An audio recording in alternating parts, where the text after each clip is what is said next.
Hello friends, स्वागत है आप सबका आपके अपने यूट्यूब चैनल पर। आज हम लोग सीटेट के अंतर्गत हिंदी पेडागोजी को पढ़ने वाले हैं। आज प्रैक्टिस सेट फर्स्ट है।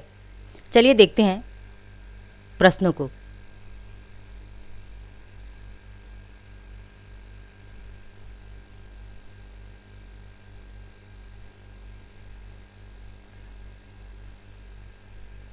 प्रश्न संख्या 1, भाषा शिक्षण के संदर्भ में बाल साहित्य का उद्देश्य है। क्या है भाषा शिक्षण के संदर्भ में बाल साहित्य का उद्देश्य? ऑप्शन ए, बच्चों को जीवन कौशल सिखाना। बी, बच्चों को भाषा के नियमों की जानकारी देना। सी, बच्चों को उत्साही पाठक बनने के लिए प्रोत्साहित करना। डी, बच्चों को साहित्यिक विधाओं से परिचित करवाना। कौन सा ऑप्शन सही होगा हमारा?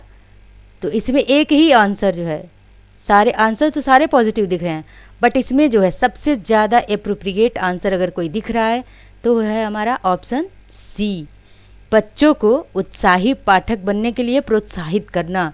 बाल साहित्य का ये क्या है? उद्देश्य है भाषा शिक्षण के संदर्भ में। आते हैं प्रश्न संख्या 2।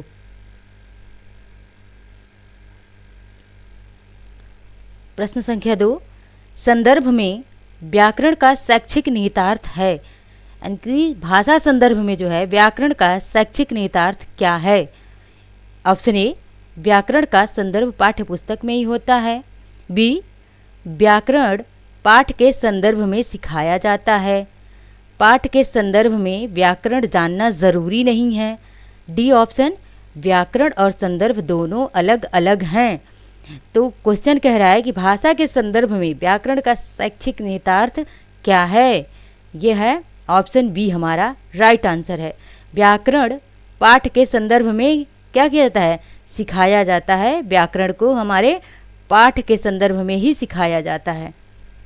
आते हैं प्रश्न संख्या 3 पर। प्रश्न संख्या 3, कहानी सुनने की उपयोगिता सिद्ध होती है। यानी कि जब हम बच्चों को कहानी सुनाते हैं उसकी उपयोगिता किसके द्वारा सिद्ध होती है? प्रश्न में ये पूछा गया है। ऑप्शन है ए, कहानी कहने के तरीके द्वारा। कहानी में बैठे हुए नैतिक मूल्यों के आधार पर। सी, कहानी से मिलने वाली ज्ञान विज्ञान की जानकारी द्वारा। और ऑप्शन डी है कहानी से मिलने वाली सीख द्वारा। यानी कि कह रहा है कहानी सुनने की उपयोगिता किसके द्वारा सिद्ध होती है? तो कहानी कहने के तरीके से नहीं, कहानी से मिलने वाले ज्ञान विज्ञान की जानकारी से भी नहीं, बल्कि कहानी से मिलने वाली सीख से भी नहीं, बल्कि जो कहानियाँ होती हैं वे हमें क्या सिखाती हैं? तो कहानियाँ हम कहानी में बैठे हुए नैतिक मूल्यों के आधार पर कहानियाँ हमें नैतिक मूल्य भी सिखाती हैं। तो इन जो है कहानियों में बैठे हुए जो नैतिक मूल्य होते हैं वही हमारे क्या होते हैं? कहानी सुनने की उपयोगिता सिद्ध होती है।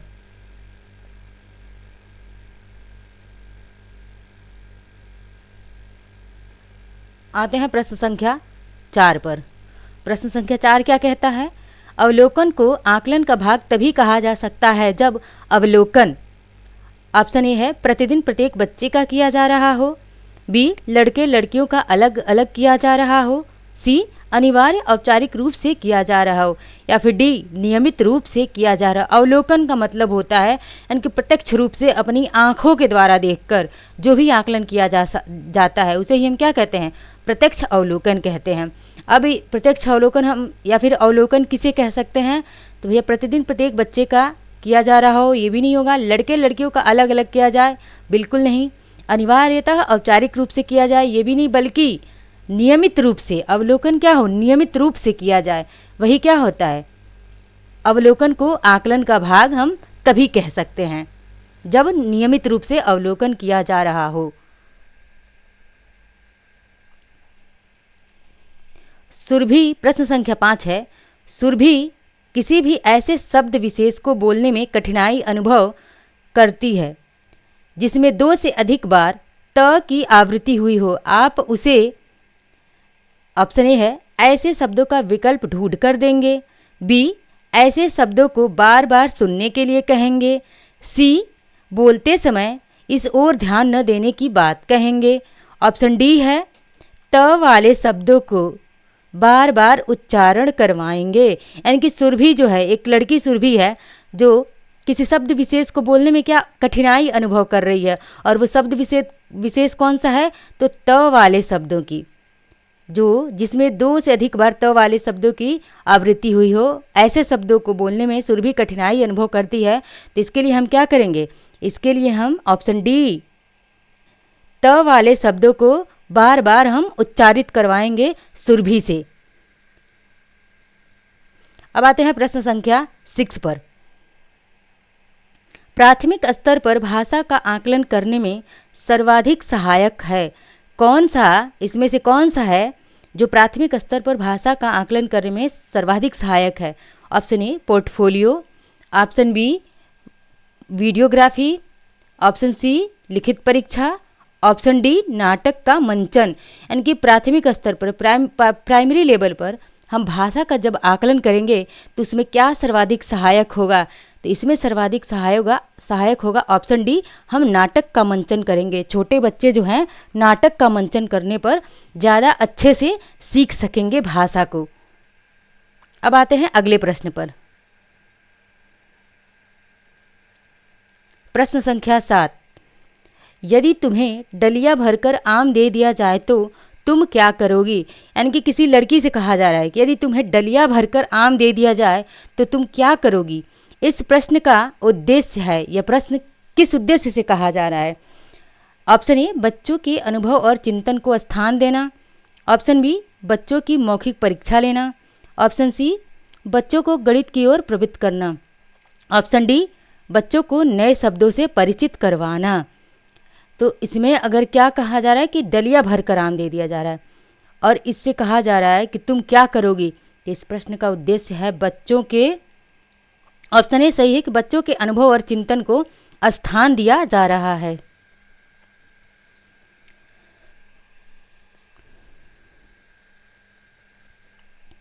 प्रश्न संख्या 8,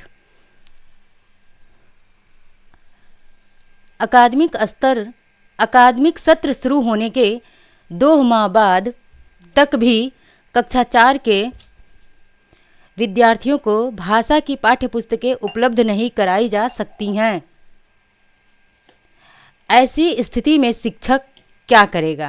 यानी कि अकादमिक सत्र शुरू होने के 2 माह बाद तक भी कक्षा 4 के विद्यार्थियों को भाषा की पाठ्यपुस्तकें उपलब्ध नहीं कराई जा सकी। ऐसी स्थिति में शिक्षक क्या करेगा। ऑप्शन ए है पाठ्यपुस्तक के उपलब्ध होने तक पठन लेखन की प्रक्रिया आरंभ नहीं करवाएगा।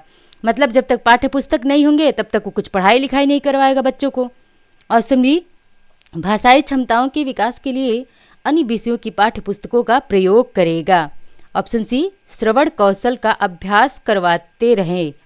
ऑप्शन डी विद्यार्थियों को पाठ्यपुस्तक अपने आप खरीदने के लिए प्रोत्साहित करें।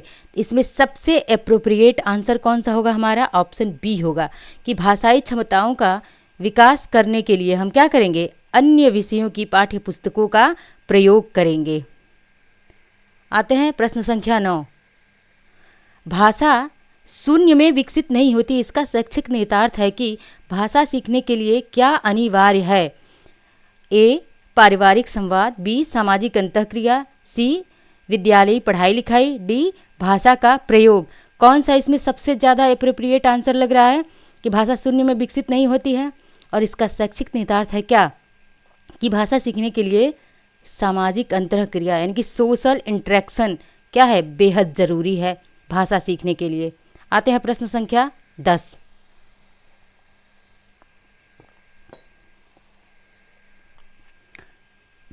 प्राथमिक स्तर पर भाषा शिक्षण का उद्देश्य है बच्चों को व्याकरणिक नियमों को कंठस्थ करवाना, बी अक्षर की बनावट के प्रति सचेत करना, सी सहज अभिव्यक्ति का अवसर देना और डी मातृभाषा की लिपि की पहचान करवाना। यानी कि प्राथमिक स्तर पर एक भाषा शिक्षण का उद्देश्य क्या हो सकता है, बच्चों को क्या करवाना कि व्याकरण के जो नियम है उनको याद करवा दिया जाए, नहीं। अक्षर की बनावट के प्रति सचेत करवाया जाए, ये भी नहीं होगा। मातृभाषा की लिपि की पहचान करवा दी जाए, ये भी हमारा आंसर सही नहीं होगा। ऑप्शन सी हमारा राइट आंसर है कि सहज अभिव्यक्ति का, यानी कि बच्चों को जो है उनकी सहज अभिव्यक्ति का अवसर दिया जाए। प्रश्न संख्या 11 क्या है? भाषाई कौशल के संबंध में कौन सा कथन सही है? ऑप्शन ए भाषाई कौशल अंतः संबंधित हैं, बी भाषाई कौशल स्वयं विकसित होते हैं, सी भाषाई कौशल पाठ्य पुस्तक से ही विकसित होते हैं, डी कोई भी भाषाई कौशल अंतः संबंधित नहीं है। इसमें क्या आंसर सही होगा? ऑप्शन ए हमारा राइट आंसर होगा। सभी भाषाई कौशल क्या होते हैं? अंतः संबंधित होते हैं, एक दूसरे से अंतः संबंधित होते हैं सभी भाषाई कौशल। आते हैं प्रश्न संख्या 12 पर। निम्नलिखित में से कौन सा कथन प्राथमिक स्तर पर भाषा सीखने की एक महत्वपूर्ण उद्देश्य की ओर संकेत करता है? गणित के पाठ्यक्रम के अनुरूप हिंदी में संख्याएं जानना, बी संज्ञा सर्वनाम विशेषण और वचन की शुद्ध पहचान करना, सी भाषण विवाद और कविता पाठ में भाग लेना, और डी क्या है? भाषा को अपने परिवेश एवं अनुभव को समझने का माध्यम बनाना। यानी कि प्राथमिक स्तर पर भाषा सीखने की एक महत्वपूर्ण उद्देश्य क्या है? कि ऑप्शन डी हमारा भाषा को अपने परिवेश एवं अनुभव को समझने का माध्यम बनाना, कि भाषा के माध्यम से हम क्या करें? अपने परिवेश और अनुभव को समझ सकें। आते हैं प्रश्न संख्या 13। भाषा सीखने में शब्दकोश का बहुत महत्व है। निम्नलिखित में से शब्दकोश का सबसे महत्वपूर्ण उपयोग कौन सा होगा? अक्षर वर्णों का क्रम जानना, ये क्या होगा? अक्षर वर्णों का क्रम जानना, बी शब्द का अर्थ जानना, सी किसी शब्द का समानार्थी शब्द जानना, और ऑप्शन डी किसी शब्द की सही वर्तनी जानना। तो इसमें से कौन सा सही है शब्दकोश को महत्व देने के लिए? तो किसी शब्द की सही वर्तनी को जानना। प्रश्न संख्या 14। जब बच्चे भाषा से भिन्न कोई विषय पढ़ते हैं तो वे क्या सीखते हैं? बच्चे जब भाषा से भिन्न कोई भी विषय पढ़ते हैं तो वे क्या सीखते हैं?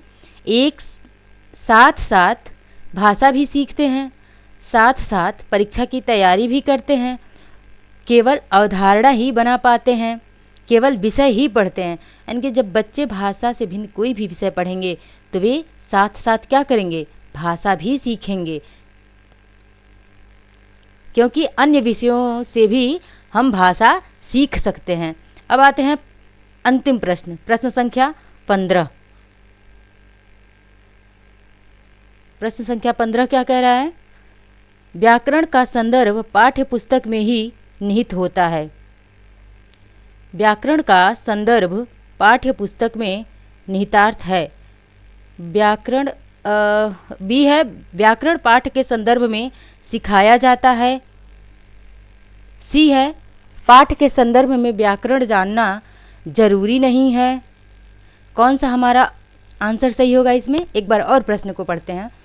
संदर्भ में व्याकरण का निहितार्थ है। व्याकरण का संदर्भ पाठ्य पुस्तक में ही होता है। व्याकरण पाठ के संदर्भ में सिखाया जाता है। सी पाठ के संदर्भ में व्याकरण जानना जरूरी नहीं है। इसमें ऑप्शन कौन सा हमारा सही होगा? तो ऑप्शन बी, क्वेश्चन संख्या 15 में ऑप्शन बी हमारा सही है। व्याकरण पाठ के संदर्भ में सिखाया जाता है। ये रहा हमारी आज की क्लास। वीडियो पसंद आए तो लाइक, शेयर, सब्सक्राइब ज़रूर करें। धन्यवाद।